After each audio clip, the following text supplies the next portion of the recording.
Welcome to Aryan Padhaku. I am your biology mentor Smriti Pandey. तो जैसे आपको पता है आपके जो बोर्ड एग्जाम्स होने वाले हैं क्लास 12 के, वो 2 टर्म में स्प्लिट कर दिया गया है, term 1 and term 2।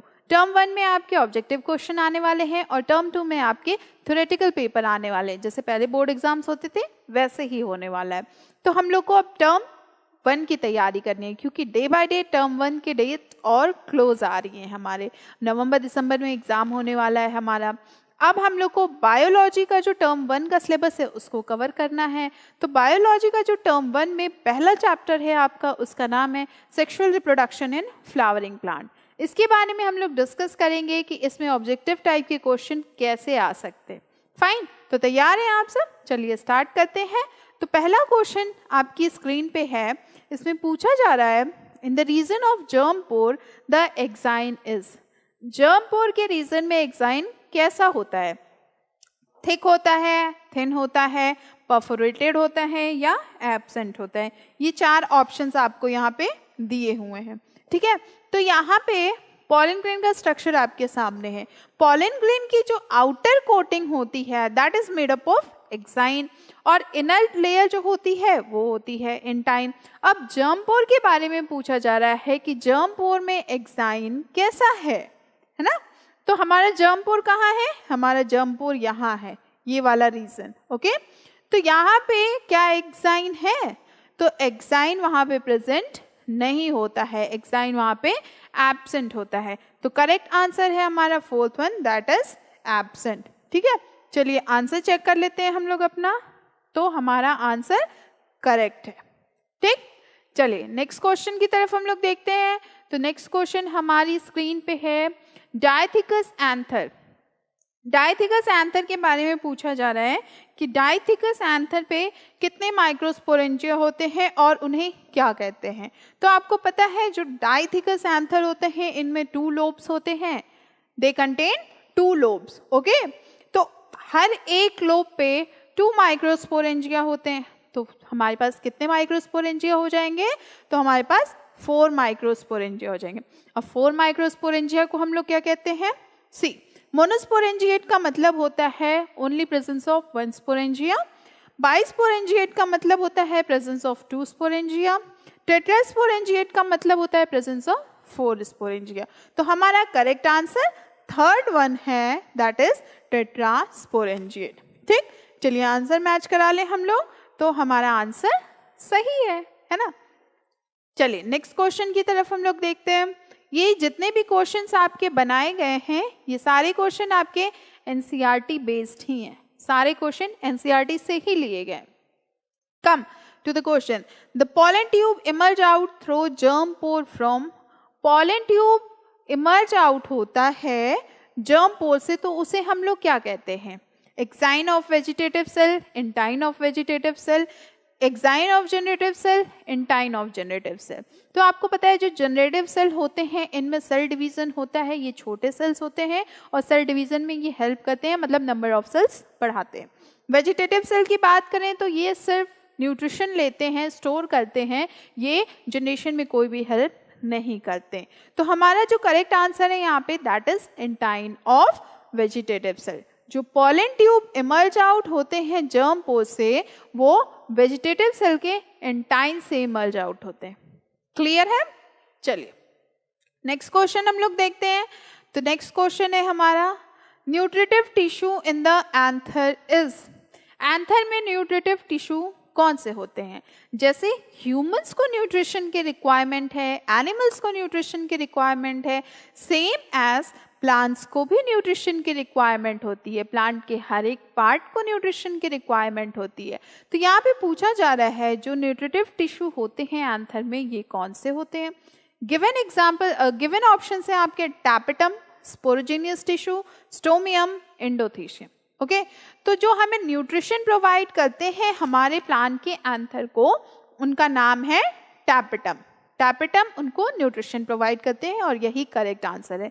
स्पोरोजेनियस tissue spores formation में हेल्प करते हैं। स्टोमियम वो लाइन होती है जहाँ से स्पोर्स जो होते हैं उस लाइन को ब्रेक करके और रिलीज हो जाते हैं। एंडोथीशियम एक इनर लाइनिंग होती है मैच्योर एंथर की। तो कौन पूरा न्यूट्रिशन प्रोवाइड कर रहा है टिश्यू को? एंथर को जो न्यूट्रिटिव टिश्यू प्रोवाइड करते हैं उसका नाम है टैपेटम। ओके, चलिए नेक्स्ट क्वेश्चन हम लोग देखते हैं।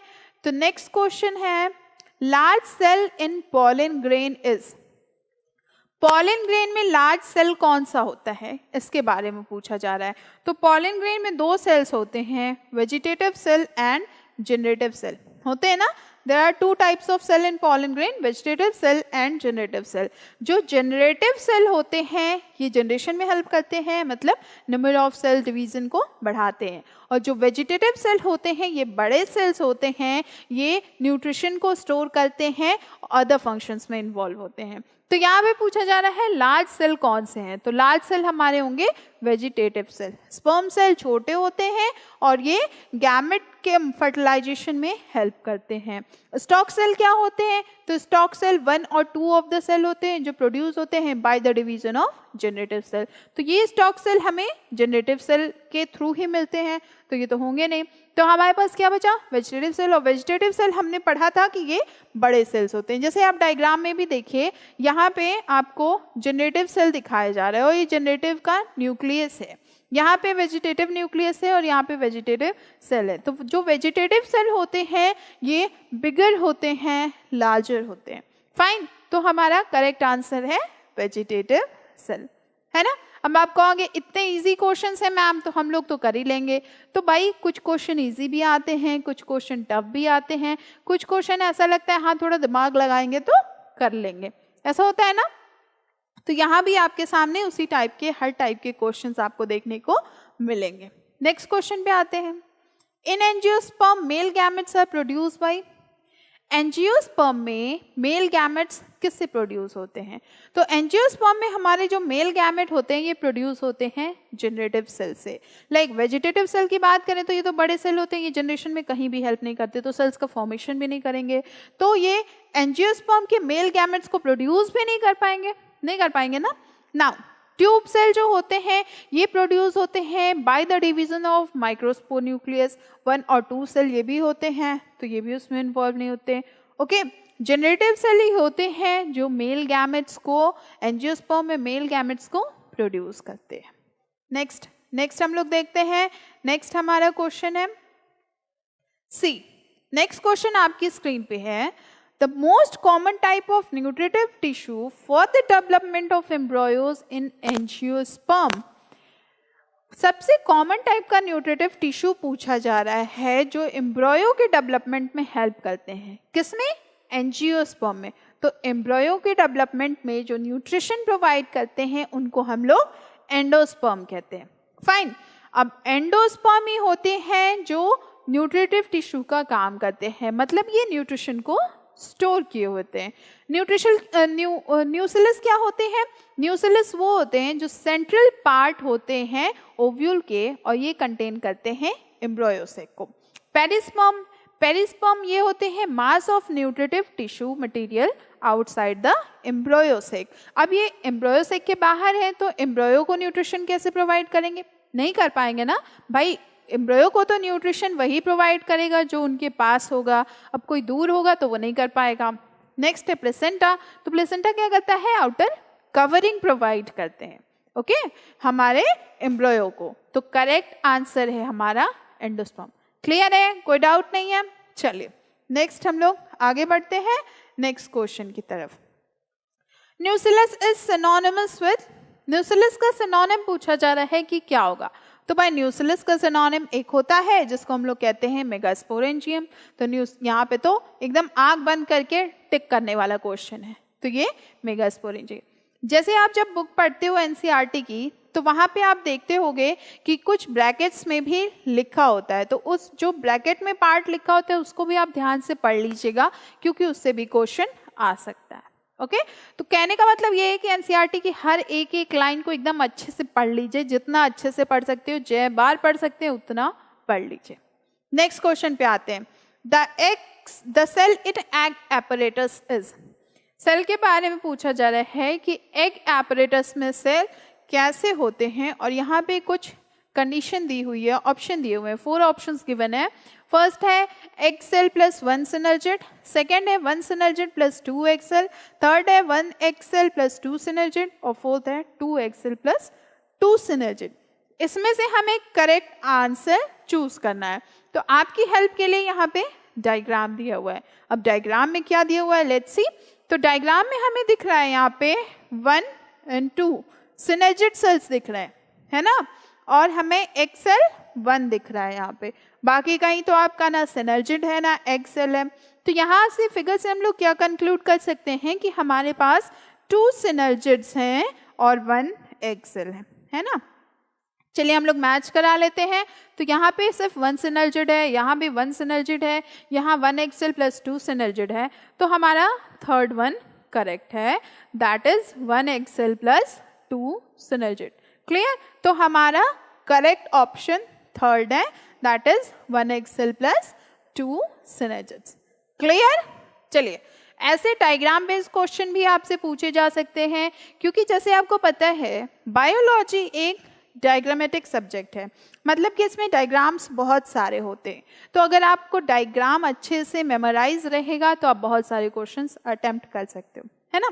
नेक्स्ट क्वेश्चन पे देखते हैं, filiform apparatus is found in, filiform apparatus कहाँ मिलता है, सिनर्जिड में, एग सेल में, एंटीपोडर में और सेंट्रल सेल में। तो फिलिफॉर्म एपरेटस जो होता है ये सिनर्जिड में पाया जाता है। ओके, फिंगर लाइक प्रोजेक्शन होता है उसका, वहाँ पे जब आप बुक में देखोगे तो फिंगर लाइक स्ट्रक्चर होता है, तो वहीं से फिलिफॉर्म एपरेटस जो होता है वो बाहर निकलता है। क्लियर? चले नेक्स्ट क्वेश्चन देखते हैं हम लोग। तो नेक्स्ट क्वेश्चन है हमारा, which one represent junction between ovule and funicle. Ovule और फ्यूनिकल के बीच में जंक्शन कौन सा है? गिवन ऑप्शंस हैं हमारे हाइलम, रेव, कोलियोपेटाइल और कोलियोरेजिया। ओके, तो हमारा जो इसमें से सही आंसर है दैट इज हाइलम। हाइलम जो होता है ये ओव्यूल और फ्यूनिकल के बीच का जंक्शन होता है। क्लियर? चलिए नेक्स्ट क्वेश्चन हम लोग देखते हैं। तो नेक्स्ट क्वेश्चन है हमारा कुछ डायग्राम पे बेस्ड। अब यहाँ पे देखिए क्या है, क्या पूछा जा रहा है, the basal part of ovule is represented by. Ovule का बेसल पार्ट कौन सा है? तो ओव्यूल का बेसल पार्ट मतलब जो बेस पे है, दैट इज यहाँ पे है। ओके, तो यहाँ पे हमारा क्या होता है, चैलिज़ल एंड, और हमें जो ऑप्शन दिए हैं क्या उनमें से कौन सा मैच कर रहा है? तो गिवन जो ऑप्शन है हमारे पास दैट इज माइक्रोपाइल, चैलिजा, फ्यूनिकल, टाइजिलम। तो यहाँ पे हमें जो बेसल पार्ट ओव्यूल का है ये है चैलिज़ल एंड, तो यहाँ पे चैलिजा होगा आंसर। क्लियर है? अब ये क्वेश्चन आप कैसे करोगे? तो जब आपके माइंड में पूरा स्ट्रक्चर रहेगा तभी तो आप कर पाओगे अटेम्प्ट। तो ये क्वेश्चन आप ऐसे कर सकते हो। अब डायग्राम्स की प्रैक्टिस करनी होती है, तो डायग्राम की प्रैक्टिस हम लोग कैसे करते हैं? डायग्राम की प्रैक्टिस के लिए आपको अपने नोटबुक में बुक से देख के डायग्राम्स बनाने पड़ते हैं। 1 टाइम, 2 टाइम, 3 टाइम्स जब आप बनाओगे तो आपको लगेगा कि नहीं अब मुझे याद हो रहा है, मैं याद कर सकता हूँ कि डायग्राम कैसा है। फिर आप बुक बंद कर दो, फिर आप डायग्राम बनाओ, तो 2 टाइम, 3 टाइम, 4 टाइम और बनाओगे, मिसिंग पार्ट्स देखोगे कहाँ कौन सा मिसिंग है, तो आपको खुद याद हो जाएगा डायग्राम कैसा है। ओके, तो ये बहुत इजी चीज़ है। साथ में आप जब नेक्स्ट बोर्ड के जो एग्जाम्स हैं उसमें अगर आप डायग्राम बनाते हो तो वो भी आपके लिए बहुत हेल्पफुल रहेगा, अच्छे स्कोर्स हो जाते हैं। ठीक, तो डायग्राम की प्रैक्टिस जरूर करिएगा। नेक्स्ट क्वेश्चन पे आते हैं हम लोग। इसमें लिखा हुआ है, in which of the following plant ovary style are fused but stigma are free. Ovary का स्टाइल फ्यूज है बट स्टिग्मा जो है वो फ्री है। तो ये तो हमारी एक ही कंडीशन में अप्लाई होता है, दैट इज हिबिस्कस। बट यहाँ पे जो गिवन ऑप्शन है ये है धतूरा, हिबिस्कस, पपाया एंड गुआवा, और यहाँ पे आपको सबके डायग्राम भी दिए हुए हैं। ये है धतूरे का, तो धतूरे में आप देखिए ये स्टिग्मा है और ये ओवरी है। तो यहाँ पे जो प्लांट की ओवरी है क्या वो फ्यूज्ड है? तो वो ये फ्यूज्ड है बट स्टिग्मा इनके फ्री नहीं है। अब यहाँ पे देखिए ये हिबिस्कस की कंडीशन है, इनका जो स्टिग्मा होता है ये फ्री होता है एकदम, तो हमें करेक्ट आंसर मिल गया, दैट इज हिबिस्कस। ओके, तो हम लोग मैच करा लेते हैं हिबिस्कस। अब ये क्वेश्चन कैसे आया? तो जब हम लोग पढ़ते हैं, एनसीईआरटी पढ़ते हैं, तो उसमें कुछ स्पेसिफिक एग्जाम्पल्स दिए होते हैं। अगर आप उन एग्जाम्पल्स को भी याद कर लेते हो तो ऐसे क्वेश्चन आप बहुत इजीली कर सकते हो, है ना। ठीक, चलिए दूसरी बात करें पपाया और गुआवा की। तो पपाया में क्या होता है, मेल और फीमेल प्लांट्स ही अलग अलग होते हैं, तो इनके फ्लावर ही अलग अलग होंगे, राइट। गुआवा का ये डायग्राम है, यहाँ पे भी जो स्टिग्मा होते हैं ये फ्री होते हैं, बट इनकी जो ओवरी स्टाइल होती है ये फ्यूज्ड नहीं होती है। क्लियर, चलिए नेक्स्ट देखते हैं हम लोग। तो नेक्स्ट क्वेश्चन है आपका, triple fusion represent the fusion between. Triple fusion किन में होता है इसके बारे में पूछा जा रहा है। तो ट्रिपल फ्यूजन कब होता है, जब मेल गैमेट्स जो होते हैं प्लांट में आते हैं, पॉलन ग्रेन्स जब आते हैं तो उसमें मेल गैमेट के थ्रू वो एक मेल गैमेट जो होते हैं वो एक सेल के साथ बाइंड कर लेते हैं। पहले फर्टिलाइजन तो तब होता है, तो उसके बाद क्या होता है, दो मेल गैमेट्स आते हैं, तो उसमें से जो सेकेंडरी मेल गैमेट बच जाता है तो वो सेकेंड मेल गैमेट क्या होता है, दूसरे एग सेल के साथ बाइंड कर लेता है सेकेंड न्यूक्लियस के साथ। फाइन, तो उसे ही हम लोग ट्रिपल फ्यूजन कहते हैं। तो यहाँ पे जो हमें गिवन ऑप्शंस हैं इनमें पूछा जा रहा है triple fusion represent the fusion between. अब नाउ सी किस में ऑप्शन दिया हुआ है। यहाँ पूछा जा रहा है egg and the first male gamete. तो एग और फर्स्ट मेल गैमेट में अगर फ्यूजन हो रहा है तो उसे हम लोग ट्रिपल फ्यूजन तो कह नहीं रहे, वो तो नॉर्मल फ्यूजन है। सेकेंड ऑप्शन है second male gamete and secondary nucleus और टू पोलर न्यूक्लियस। तो ये करेक्ट है, क्योंकि जो सेकेंड मेल गैमेट है वो सेकेंडरी न्यूक्लियस से या फिर टू पोलर न्यूक्लियाई हैं उनसे बाइंड अप हो रहा है, उनके साथ फ्यूज्ड हो रहा है, तो इसे हम लोग कहते हैं triple fusion. Egg and polar nucleus ये नहीं है, egg and the synergid. Term याद रखिएगा, ट्रिपल फ्यूजन की बात हो रही है, हर एक टर्म को बहुत ध्यान से देखिएगा और आंसर करिएगा। आंसर चेक कर ले, तो ये है हमारा करेक्ट आंसर। क्लियर है, चलिए अब ये आपको जब पूरा पता होगा ट्रिपल फ्यूजन क्या है, डबल फर्टिलाइजेशन क्या है, तभी आप कर पाओगे। अब नेक्स्ट क्वेश्चन पे आते हैं हम लोग। Entry of pollen tube through the basal portion of nucellus into the ovule. Pollen tube की एंट्री अगर बेसल पोर्शन से हो रही है न्यूसिलस में तो क्या कहते हैं, ओव्यूल में। तो यहाँ पे गिवन ऑप्शंस हैं पोरोगैमी, मेसोगैमी, चैलिजोगैमी एंड एपोगैमी। पोरोगैमी का मतलब क्या होता है, पोरोगैमी का मतलब होता है पॉलन ट्यूब का पासेस होता है in the ovule by the micropyle end. Okay, mesogamy का मतलब होता है क्यूकरबिट्स प्लांट में फर्टिलाइजेशन होना, जैसे आप पंपकिन खाते हो तो उनमें होता है। चैलिजोगैमी का मतलब होता है चैलिजल एंड से जब एंट्री होती है। तो यहाँ पूछा जा रहा है बेसल पोर्शन, तो बेसल पोर्शन हमारा कौन सा होता है, चैलिजल एंड ही होता है, तो ये चैलिजोगैमी है।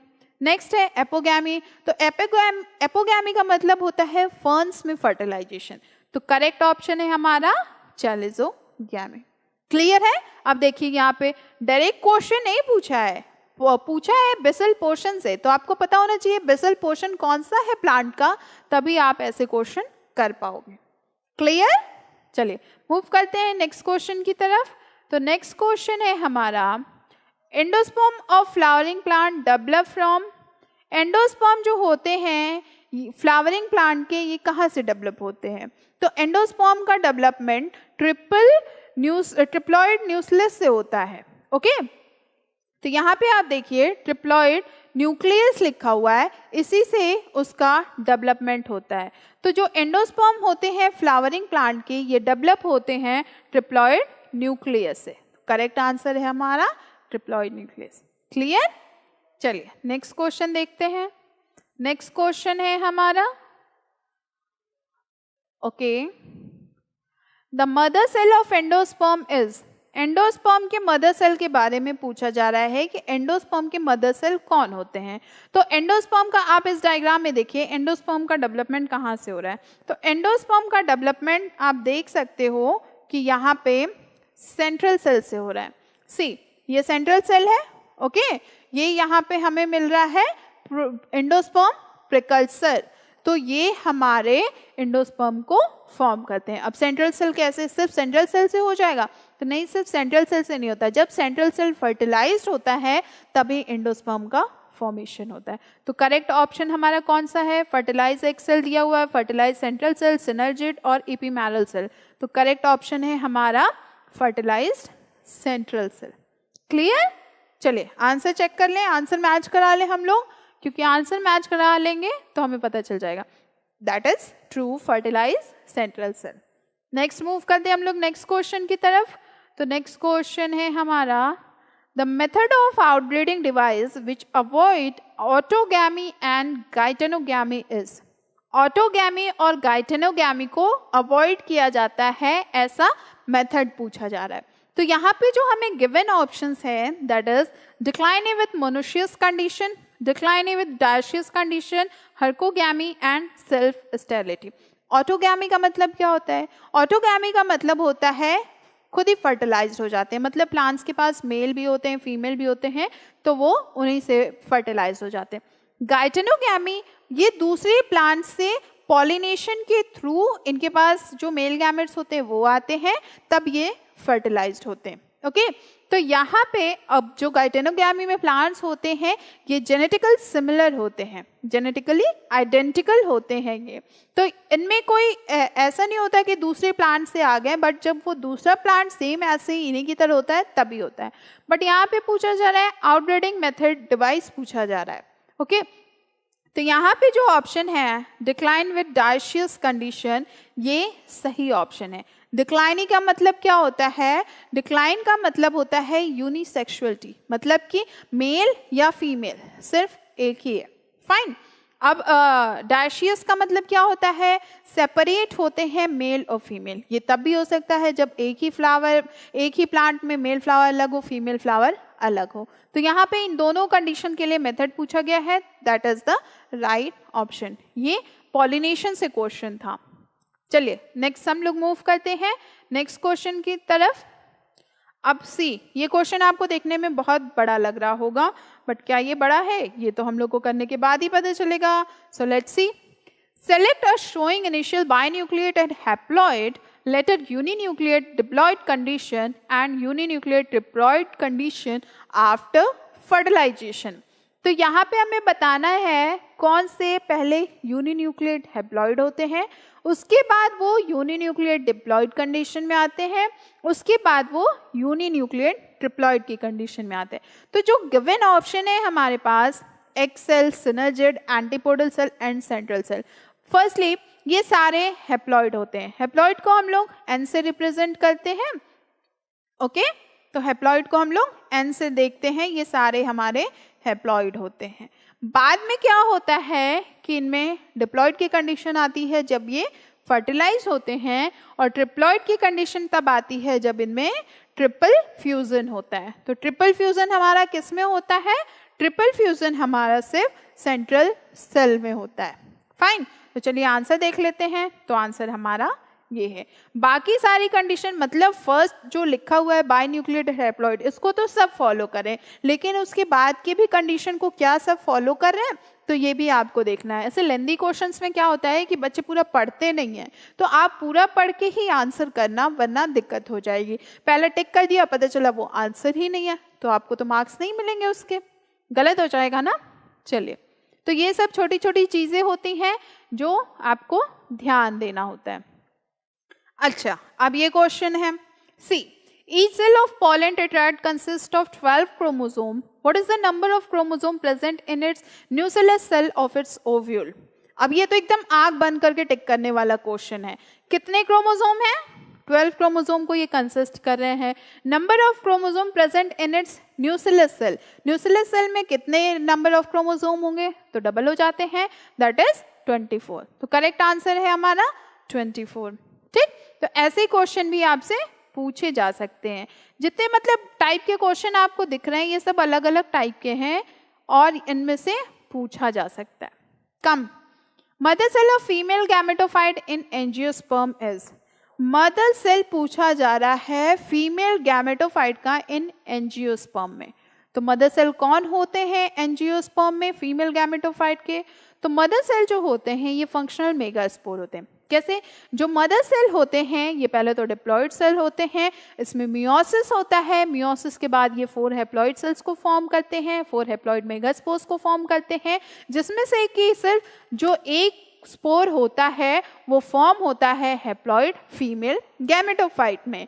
तो हमारा सही आंसर क्या होगा? Functional megaspore. आप गलत से भी फीमेल गैमेट्स पे मत टिक कर दीजिएगा क्योंकि ये आंसर नहीं है। यहाँ पे पूछा जा रहा है मदर सेल के बारे में, मतलब कि उस सेल का जनरेशन स्टार्ट कहाँ से हुआ था। ओके, चलिए नेक्स्ट क्वेश्चन हम लोग देखते हैं। तो नेक्स्ट क्वेश्चन है हमारा, unfertilised female gamete develop into embryo bye. Unfertilised female gamete है, मतलब जो फीमेल गैमेट है इसका मेल गैमेट के साथ फर्टिलाइजेशन नहीं हुआ है, बट अगर इसका डेवलपमेंट एम्ब्रियो में हो जाता है तो इसको हम लोग क्या कहते हैं? तो इसको हम लोग कहते हैं पार्थेनोजेनेसिस। यहाँ पे मेल गैमेट्स की रिक्वायरमेंट नहीं होती है, सिर्फ फीमेल गैमेट जो होते हैं ये पूरे के पूरे डेवलप कर जाते हैं एम्ब्रियो में। ओके, तो ये हमारा हो जाता है पार्थेनोजेनेसिस। नेक्स्ट क्वेश्चन हम लोग देखते हैं, the sequence of development of embryo sac is. Embryo sac के डेवलपमेंट का सीक्वेंस क्या है? तो एम्ब्रियो सेक के डेवलपमेंट का सीक्वेंस हमें कैसे पता चलेगा? Let's see. एम्ब्रियो सेक सबसे पहले कहाँ से फॉर्मेशन स्टार्ट होता है? एक सेल से फॉर्मेशन स्टार्ट होता है, तो उस एक सेल को हम लोग क्या कहते हैं? That one cell is known as archesporium. Okay, तो यहाँ हम लोग देख लेते हैं कि करेक्ट सीक्वेंस कौन सा है। सही सीक्वेंस बताना है, अगर आप एक जगह भी चूके तो आपका आंसर गलत हो सकता है। तो इसके लिए आपको पूरा प्रोसेस याद होना चाहिए कि किस किस स्टेजेस से डेवलपमेंट हो रहा है। फाइन, तो सबसे पहले हमें क्या मिला? एक सेल, और उस सेल का नाम है आर्कीस्पोरियम। तो आर्कीस्पोरियम हमें यहाँ भी मिल रहा है, यहाँ भी मिल रहा है, यहाँ भी मिल रहा है, लास्ट में हमें मिल रहा है एम्ब्रियो सेक। तो ये लग रहा है ऑपोजिट की कंडीशन है, उस जगह दिया हुआ है, बट हमें पूरा सही सीक्वेंस बताना है। ओके, तो हमें मिला आर्कीस्पोरियम। आर्कीस्पोरियम के डेवलपमेंट के बाद क्या होता है? उसमें मेगास्पोर मदर सेल का फॉर्मेशन होता है। तो मेगास्पोर मदर सेल हमारे कहाँ है? यहाँ दिया है मेगास्पोर, यहाँ भी दिया है मेगास्पोर, यहाँ दिया है मेगास्पोर मदर सेल। तो ये हमें थर्ड वन सही मिल रहा अभी तक। नाउ नेक्स्ट स्टेप पे जाते हैं, तो उसमें मियोसिस की कंडीशन होती है और ये मेगास्पोर को फॉर्म करते हैं। फाइन, इसके बाद ये डेवलप करते हैं एम्ब्रियो सेक को, है ना। तो ये हमारा जो थर्ड वन है ये करेक्ट मैच कर रहा है, बाकी जो 3 ऑप्शंस दिए हुए हैं हमें ये करेक्टली मैच नहीं कर रहा है। बट अगर मान लीजिए अगर आपने ऑपोजिट से चल रहे हैं, मतलब कि एम्ब्रियो सेक से मेगास्पोर, मेगास्पोर से मेगास्पोर मदर सेल और फिर आर्कीस्पोरियम, तो यहाँ पे ये लास्ट वाली कंडीशन कुछ ऐसी लग रही है। बट लेट्स क्लियर, यहाँ पे एम्ब्रियो सेक के बाद मेगास्पोर मदर सेल का फॉर्मेशन हो रहा है, बट ये इसके बाद कहा जा रहा है, इसके पहले नहीं। तो एम्ब्रियो सेक का स्टेज पूछा जा रहा है ना, मतलब कि एम्ब्रियो सेक लास्ट में डेवलप हो रहा है, तो ये भी करेक्ट नहीं है। फाइन, तो हमें कौन सा आंसर सही मिला? Third one. चलिए चेक कर लेते हैं हम लोग अपना आंसर। तो हमारा आंसर थर्ड वन करेक्ट है। ठीक है, अब ऐसे क्वेश्चन के लिए आपको पूरा स्टेजेस याद होना चाहिए कि कौन कौन से सीक्वेंस को फॉलो किया गया है। Come to the next question, यहाँ पूछा जा रहा है plant development by process of apomixis involve. Plant का डेवलपमेंट अगर एपोमेक्सिस की प्रोसेस के थ्रू हो रहा है तो उसमें क्या इन्वॉल्व होता है? From leaf cutting, root cutting, without fusion of gametes, fusion of gametes. तो जो एपोमेक्सिस का प्रोसेस होता है इसमें फ्यूजन, गैमेट्स के फ्यूजन के बिना ही ये प्रोसेस होता है। तो ये जो प्लांट का डेवलपमेंट होता है एपोमेक्सिस में, उसमें विदाउट फ्यूजन ऑफ गैमेट्स होता है, और यही करेक्ट आंसर है। क्लियर है? ठीक है, ज़्यादा इसमें कॉन्सेप्ट नहीं लगाना, बट हाँ थोड़ा भी अगर आपको नहीं लगा कि ये सही आंसर नहीं है तो आप क्या करोगे, तो वहाँ सोच समझ के बहुत टिक करना, नहीं तो पूरा अच्छे से पढ़ के जाइएगा। नाउ ये देखिए, ये आपको क्वेश्चन कुछ अलग दिख रहा होगा, यहाँ पे 4 ऑप्शन अलग दिए हुए हैं, 4 ऑप्शन अलग दिए हुए हैं। अब आप सोचेंगे कि टिक कैसे करें, कौन से पे टिक करें, चलिए बताते हैं, घबरा क्यों रहे हैं। तो यहाँ पे आपसे क्वेश्चन पूछा जा रहा है syncarpous pistil is seen in. Syncarpous pistil किस में देखा जाता है? सिनकॉपस मतलब सिंगल पिस्टल। तो ये यहाँ पे गिवन ऑप्शंस जो हैं दैट इज मस्टर्ड है, टोमेटो है, ऑरेंज है, एनोना है। ओके ये आपके एग्जाम्पल्स दिए हुए हैं और जो आपके ऑप्शन दिए हुए हैं वो है ये पहला फर्स्ट एंड सेकेंड, सेकेंड है फर्स्ट एंड थर्ड, थर्ड है फर्स्ट एंड फोर्थ और फोर्थ है फर्स्ट सेकेंड एंड थर्ड। इसमें से आपको सही चूज करना है। पहले आप इनमें से देख लीजिए कि कौन सा आंसर सही है, कौन सा मैच कर रहा है, उसके बाद आप इसमें टिक लगाएंगे। तो चलिए हम लोग भी देखते हैं। तो हमारे पास दिया हुआ है mustard, tomato, orange and Annona. तो जो सिनकॉपस पिस्टल हमें देखने को मिलता है, मतलब कि सिंगल पिस्टल, वो हमें मस्टर्ड में देखने को मिलता है, टोमेटो में, ऑरेंज में। तो हम एनोना में नहीं मिलता है देखने को। तो हमारे first second and third correct है। अब ऑप्शंस देखते हैं। यहाँ फर्स्ट सेकेंड दिया हुआ है, यहाँ फर्स्ट एंड थर्ड दिया हुआ है, यहाँ फर्स्ट एंड फोर्थ दिया हुआ है, यहाँ फर्स्ट सेकेंड थर्ड दिया हुआ है, तो ये करेक्ट है। क्लियर? ठीक है, चलिए आंसर चेक कर लेते हैं हम लोग। क्या आंसर हमारा सही है? तो आंसर हमारा बिल्कुल सही है ना। तो ऐसे आपसे एग्जाम्पल बेस्ड भी क्वेश्चन पूछ दिए जा सकते हैं। जैसे कुछ एग्जाम्पल्स दिए हों उनसे आपके क्वेश्चन आ सकते हैं। नेक्स्ट क्वेश्चन भी देखिए कुछ वैसा ही है। अब यहाँ पे आपको 5 एग्जाम्पल्स दिए हुए हैं, 4 ऑप्शंस दिए हुए हैं। देखते हैं क्या पूछते हैं। Unique feature that occur in the embryo sac of angiosperm plant is. Unique feature पूछा जा रहा है जो कि एम्ब्रियोसेक का होता है एंजियोस्पर्म प्लांट में। अब मतलब यूनिक, मतलब जैसे कुछ होता है ना, किसी किसी का कैरेक्टर यूनिक होता है कि उनमें कुछ स्पेशल होता है, वो पूछा जा रहा है। ऑप्शन है हमारा जो गिवन है हमारे पास, that is heterofertilization, triple fusion, double fertilization, real fertilisation, vegetative fertilization. तो हमारे जो यूनिक फीचर होते हैं एंजियोस्पर्म में, देखिए हेट्रोफर्टिलाइजेशन की बात करें तो हेट्रोफर्टिलाइजेशन कॉमन है, मतलब मोस्टली प्लांट्स में हमें देखने को मिलता है। ट्रिपल फ्यूजन ये कॉमन नहीं है, ये यूनिक फीचर है। ओके तो हम लोग यहाँ पे सेकेंड वन ले लेते हैं, सेकेंड सही है। डबल फर्टिलाइजेशन भी यूनिक है क्योंकि ये हर में नहीं होता है। Fine. Real fertilisation, vegetative fertilisation ये भी प्लांट्स में होते हैं, एंजियोस्पर्म्स में भी होते हैं, बट ये कुछ यूनिक कैरेक्टर नहीं है। तो हमें मिल रहा है second and third. So the right answer is second one, second and third. Clear है? चलिए नेक्स्ट क्वेश्चन पे देखते हैं हम लोग। तो ऐसे आपको कंफ्यूज करने वाले क्वेश्चन भी आ सकते हैं, लेकिन आपको आंसर एकदम पता होना चाहिए। आप डटे रहिएगा कि नहीं मुझे आंसर पता है, मुझे कोई भी कंफ्यूज नहीं कर सकता है। Come to the next question. The function of filiform apparatus are. Filiform apparatus का फंक्शन क्या है? तो पहला ऑप्शन दिया है absorption of food from nucellus, second option दिया है absorption of food from endosperm, third है direct the movement of pollen tube toward embryo sac, and fourth one है help in germination of pollen tube. तो सबसे पहले अगर बात करें तो जो फिलीफॉर्म एपरेटस होते हैं इनको न्यूसिलस से मिलता है इनका फूड या फिर एंडोस्पर्म से मिलता है। तो इनको फूड जो मिलता है ये न्यूसिलस से लेते हैं, एंडोस्पर्म से नहीं लेते। अब आप कहोगे ले लिया तो ले लेगा तो ये बहुत मोटा हो जाएगा, हट्टा कट्टा हो जाएगा, फिर ये काम नहीं कर पाएगा। तो भाई इसको एक से ही फूड प्रोवाइड करते हैं, न्यूसिलस उसको फूड प्रोवाइड करता है और ये उससे फूड एब्जॉर्ब करते हैं, एंडोस्पर्म से नहीं।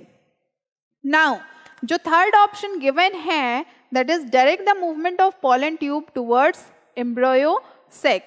तो क्या ये सही है? तो इनका डायरेक्ट मूवमेंट होता है पॉलन ट्यूब का टुवर्ड्स द एम्ब्रियोसेक, सही है। Help in germination of pollen tube के जर्मिनेशन में हेल्प करते हैं तो नहीं।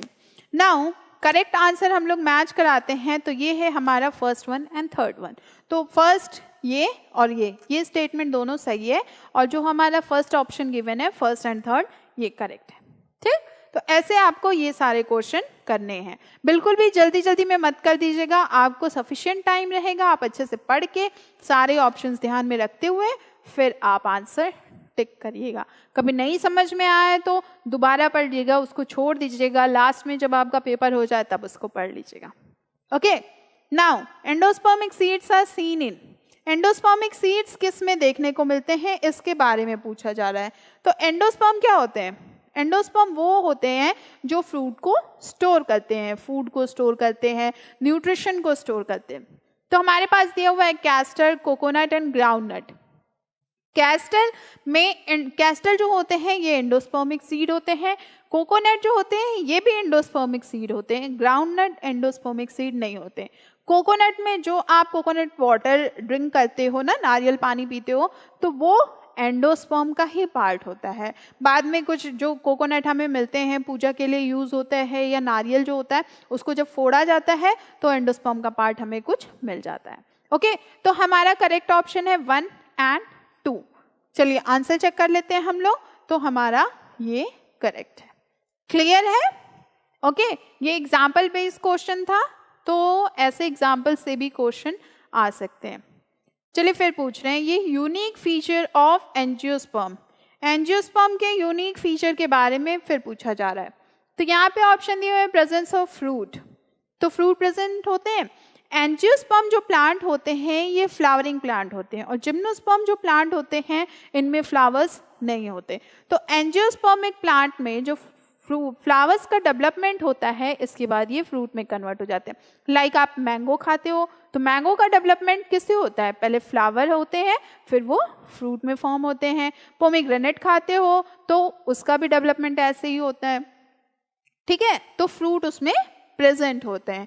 तो ये उनका एक यूनिक फीचर है। नाउ नेक्स्ट पे देखते हैं कि क्या है डबल फर्टिलाइजेशन। तो एंजियोस्पर्म में डबल फर्टिलाइजेशन होता है। Okay, present of single egg cell in female gametophyte and showing pollination. तो ये तो सिंगल एक्सेल हर प्लांट में हमें देखने को मिलते हैं, पॉलिनेशन हर प्लांट करते हैं। तो ये कुछ स्पेसिफिक या यूनिक फीचर नहीं है जो हमारे एंजियोस्पर्म प्लांट्स कैरी करते हो। ओके, तो यहाँ पे हमारा जो करेक्ट आंसर है that is 1 and 2।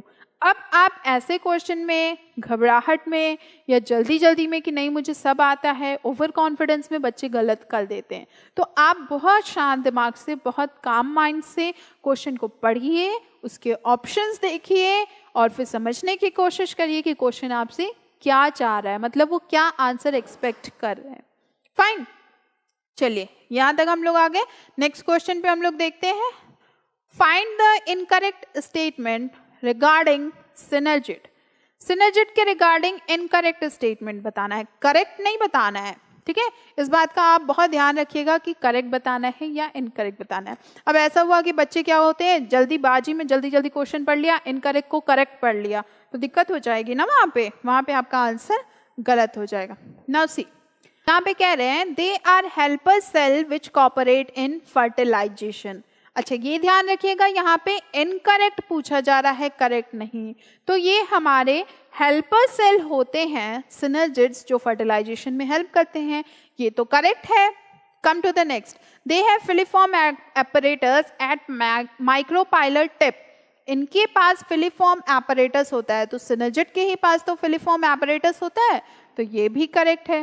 One of the disintegrating synergid receive male gamete. कुछ ऐसे डिसइंटीग्रेटिंग सिनर्जिड होते हैं जो रिसीव करते हैं मेल गैमेट्स, तो ये भी सही है।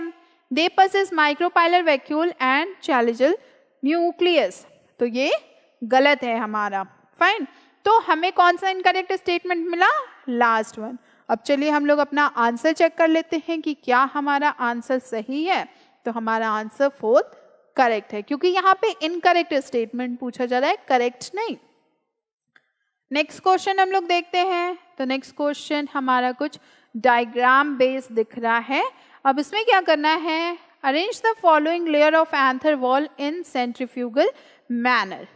ये जो हमें क्वेश्चन पूछा जा रहा है, इसमें बोला जा रहा है कि एंथर के वॉल की लेयर्स हैं, उसे हमें सेंट्रीफ्यूगल मैनर में अरेंज करना है। Centrifugal manner it means from inside to outside, सबसे अंदर की लेयर कौन सी है, उसके बाहर, सबसे बाहर, ऐसे हमें बताना है। तो यहाँ पे हमें कुछ ऑप्शन दिए हुए हैं और इन ऑप्शंस का नाम है, पढ़ लेते हैं हम लोग। पहला है टैपेटम, दूसरा है मिडिल लेयर, तीसरा है एंडोथीशियम और चौथा है एपिडर्मिस। ओके, और इसके बाद इनमें से हमें सेलेक्ट करना है कौन सा है। तो चलिए डायग्राम आपकी हेल्प के लिए हम दिए हुए हैं, इसमें से देखते हैं। तो यहाँ पे सबसे इनर लेयर कौन सी है, इसका नाम है टैपेटम। इसका क्या नाम है? टैपेटम, ये वाली। तो पहले हमें मिल गया टैपेटम, ये फर्स्ट हो गया। दूसरी लेयर कौन सी है हमारी? Middle layer. ओके, तो ये हमें मिडिल लेयर मिल गई। तो ये हमारा मिडिल लेयर जो है ये सेकंड पे आ गया। थर्ड हमारी कौन सी है? थर्ड लेयर है हमारी एंडोथीशियम की, तो एंडोथीशियम हमारा थर्ड नंबर पे आ गया ना। अब लास्ट में कौन सा बचा? एपिडर्मिस, तो एपिडर्मिस हमारा फोर्थ लेयर है। सी यहाँ पे एपिडर्मिस, ये है आउटर लेयर। ओके, तो हमारा करेक्ट आंसर कौन सा है? First, second, third, fourth. ये लाइन से हैं तो मैच करा लेते हैं कौन सा है। First, second, third, fourth, fourth, third, second, first, ये तो गलत है क्योंकि ये ऑपोजिट हो जाएगा। सेकंड, फर्स्ट, थर्ड, फोर्थ, ये भी सही नहीं है। फर्स्ट, सेकंड, फोर्थ, थर्ड, ये भी सही नहीं है। तो हमारा करेक्ट ऑप्शन फर्स्ट है। First, second, third, fourth correct sequence में दिया हुआ है, हमें अरेंज करना था। आंसर चेक कर लेते हैं हम लोग, तो आंसर हमारा सही है बिल्कुल भी। देख रहे हैं आप, ऐसे अरेंजमेंट के क्वेश्चन पूछे जा सकते हैं जो कि डायग्राम से हो सकता है। नाउ आपके स्क्रीन पे एक अलग टाइप का क्वेश्चन आपको दिख रहा होगा, या इसमें कहें कि ये भी सीक्वेंस ही मैच करना है आपको। तो सीक्वेंस मैच करना है तो कैसे मैच करना है, लेट्स सी। क्वेश्चन क्या पूछा जा रहा है इसके बारे में पढ़ लेते हैं। The correct sequence of event that perform during artificial hybridisation. Correct sequence पूछा जा रहा है जो आर्टिफिशियल हाइब्रिडाइजेशन में फॉलो होता है। अब आर्टिफिशियल हाइब्रिडाइजेशन क्या होता है? तो आर्टिफिशियल हाइब्रिडाइजेशन आपने बुक में पढ़ा होगा, जिसमें जो पॉलिनेशन होता है वो आर्टिफिशियल तरीके से होता है, कुछ प्रोसेस होते हैं उसको फॉलो करना होता है। अब ये प्रोसेस के ही बारे में पूछा जा रहा है। इसमें सबसे पहले क्या करते हैं? सबसे पहले प्लांट का सिलेक्शन करते हैं कि कौन से प्लांट का हमें आर्टिफिशियल हाइब्रिडाइजेशन करना है। तो उसको हम लोग क्या कहते हैं? Selection of parent plant. तो यहाँ पे हमें मिल रहा है ये सिलेक्शन ऑफ पेरेंट्स। ओके, इसके बाद क्या करते हैं? जो मेल पार्ट होता है प्लांट का उसको रिमूव कर देते हैं, एंथर को, तो इसे हम लोग कहते हैं इमेस्कुलेशन। ओके, तो सेकेंड पे है हमारा इमेस्कुलेशन। अब इसके बाद क्या करेंगे? तो इसके बाद हम लोग इसको बैगिंग कर देते हैं, मतलब पॉली बैग से इसकी कवरिंग कर देते हैं, जिससे कि कोई भी पॉलन ग्रेन आके इस पर अटैच ना हो, या कोई मान लीजिए डस्ट पार्टिकल आके ना अटैच हो। ठीक है, तो उसको हम लोग बैगिंग कहते हैं। इसके बाद क्या करते हैं? उसका क्रॉस पॉलिनेशन करवाते हैं, वो भी आर्टिफिशियल तरीके से। इट मीन्स कि लाइक पॉलन ग्रेन पहले कलेक्ट कर लेते हैं, उसके बाद फ्लावर्स पे उसको ले जाके अटैच करते हैं छोटे छोटे ब्रश से, या फिर कुछ और टेक्निक के थ्रू उसको अटैच करते हैं। उसके बाद क्या करते हैं? इसे हम लोग कहते हैं आर्टिफिशियल क्रॉस पॉलिनेशन।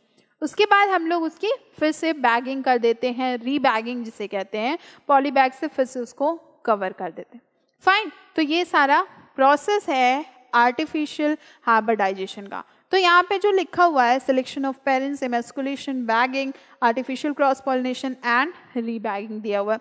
तो ये सारे सीक्वेंस में ही दिए हुए हैं।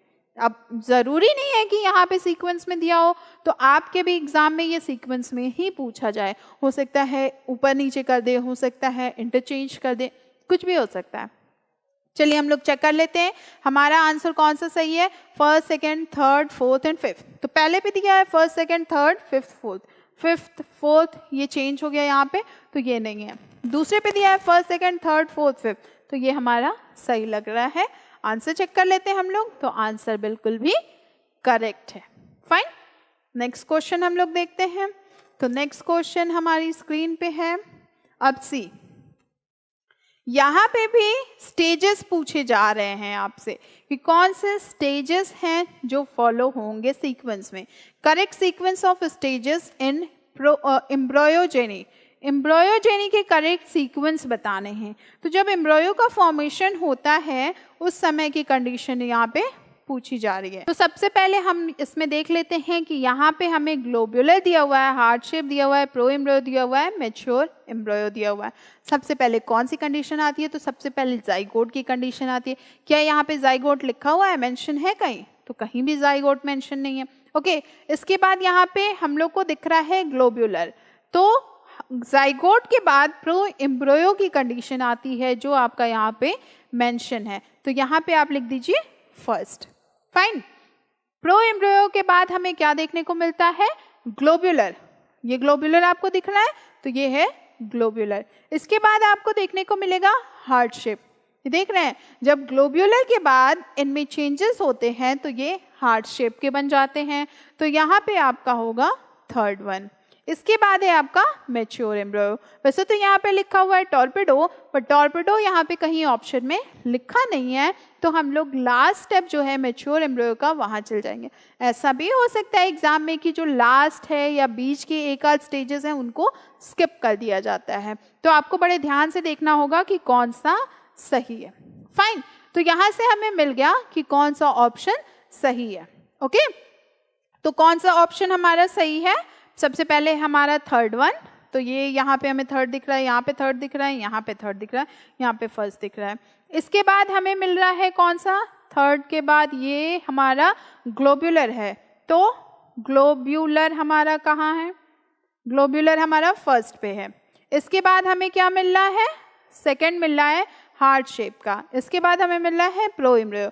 तो फोर्थ वन कंडीशन हमारी सही है जो फिट बैठ रही है ना, तो ये यहाँ पे सही आंसर है। अच्छा, एक चीज़ और कि यहाँ पे आपको डायग्राम दिया हुआ है, ज़रूरी नहीं है कि आपके एग्जाम में भी डायग्राम ऐसे ही आए, वहाँ पे आपको अपनी मेमोरी का यूज़ करना होगा कि कौन सा सही है।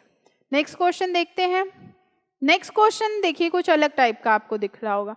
तो नेक्स्ट क्वेश्चन में बता दे पहले कि ये क्या है, असर्शन रीजन। देखिए यहाँ पे क्या होता है, दो स्टेटमेंट्स लिखे होते हैं। फाइन, अब नीचे स्टेटमेंट के लिए कुछ ऑप्शंस दिए होते हैं। ऑप्शन क्या दिए होते हैं? पहला स्टेटमेंट को हम लोग बोलते हैं असर्शन, दूसरे स्टेटमेंट को हम लोग बोलते हैं रीजन। अब सी, जो पहला ऑप्शन हमें दिया होता है इसका मतलब होता है both A and R are true but R is the correct explanation of A. A और आर मतलब कि असर्शन एंड रीजन दोनों करेक्ट हैं और जो रीजन है वो करेक्ट एक्सप्लेनेशन है असर्शन का। ओके, ये आपका फर्स्ट ऑप्शन है। सेकेंड ऑप्शन है आपका both A and R are true and R is not the correct explanation of A, but R जो है वो करेक्ट एक्सप्लेनेशन नहीं है ए का। ये दोनों सेंटेंस तो सही है बट रीजन करेक्ट नहीं है असर्शन का।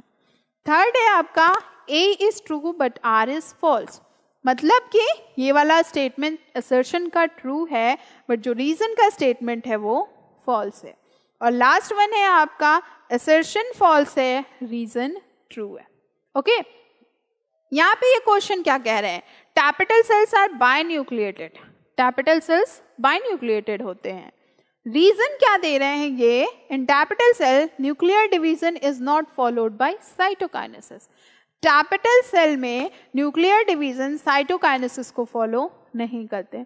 तो सही बात है भाई, टैपिटल सेल जो होते हैं ये बायन्यूक्लिएटेड होते हैं और टैपिटल सेल में जो न्यूक्लियर डिवीजन होते हैं ये साइटोकाइनेसिस को फॉलो नहीं करते हैं। तो हमारा जो असर्शन और रीजन है, पहला ऑप्शन इसमें सही है। असर्शन रीजन दोनों ट्रू हैं और रीजन जो है ये करेक्ट एक्सप्लेनेशन है हमारे असर्शन का। क्लियर है? चलिए नेक्स्ट देखते हैं हम लोग। तो ये क्वेश्चन कुछ आपके अलग टाइप के हैं, इनको बहुत ध्यान से करिएगा क्योंकि इनमें गलती हो सकती है। See, shield shape single cotyledon in monocot is called scutellum. Shield shape के जो सिंगल कॉटिलेडॉन होते हैं मोनोकॉट में, इन्हें कहा जाता है स्क्यूटेलम। और रीजन क्या दिया जा रहा है? Scutellum is composed of endospermic tissue. तो भाई कह तो ये सही रहे कि शील्ड का जो शेप होता है सिंगल कॉटिलेडॉन का मोनोकॉट में, इसे हम लोग स्क्यूटेलम कहते हैं। बट स्क्यूटेलम जो होते हैं ये कंपोज्ड होते हैं एंडोस्पर्मिक टिश्यू से। तो स्क्यूटेलम जो होते हैं ये कंपोज नहीं होते हैं एंडोस्पर्मिक टिश्यू से, they are composed of monocot embryo. तो हमारा असर्शन ट्रू है, रीजन फॉल्स है। तो हमारा थर्ड ऑप्शन इसमें सही होगा और वो सही है, A is true and R is false. Clear है? चलिए नेक्स्ट क्वेश्चन हम लोग देखते हैं। अब आप कहोगे कि कैसे कैसे क्वेश्चंस आते हैं, तो भाई ऐसे भी क्वेश्चंस आते हैं और करने पड़ते हैं। See, gametophyte generation start with gamete. पूछा जा रहा है, स्टेटमेंट 1 दिया जा रहा है गैमेटोफाइट का जो जनरेशन है वो स्टार्ट होता है गैमेट से, और स्टेटमेंट 2 है sporophytic generation start with zygote. तो गैमेटोफाइट की जनरेशन की बात करें तो जो गैमेटोफाइट का जनरेशन है ये स्टार्ट होता है स्पोर से, ओके, और जो स्पोरोफाइट का जनरेशन होता है ये स्टार्ट होता है जाइगोट से। तो ये जो पहला स्टेटमेंट है ये गलत है और जो दूसरा स्टेटमेंट है वो करेक्ट है। फाइन, तो हम लोग आंसर देख लेते हैं। Statement 1 is false and statement 2 is true. Clear है? चलिए नेक्स्ट क्वेश्चन पे हम लोग मूव करते हैं। तो नेक्स्ट क्वेश्चन है हमारा, study the following list. 2 list दी हुई है और इसका हमें मैचिंग बताना है। मैच द फॉलोइंग जो हम लोग पढ़ते हैं उसके बारे में, मतलब ऐसे क्वेश्चंस भी आपके फ्रेम हो सकते हैं। सी, सबसे पहले लिखा हुआ है इमस्कुलेशन। इमस्कुलेशन का मतलब क्या होता है? Removal of anther from the flower bud. Flower के बड से एंथर का रिमूवल कर देना, इसका मतलब होता है इमस्कुलेशन। क्लियर है? दिख रहा है आपको? ओके, तो फर्स्ट का हमारा हो जाएगा सेकंड। फर्स्ट वाले की हमारी मैचिंग किससे होगी? सेकंड से होगी। फाइन, तो इसकी मैचिंग ये है।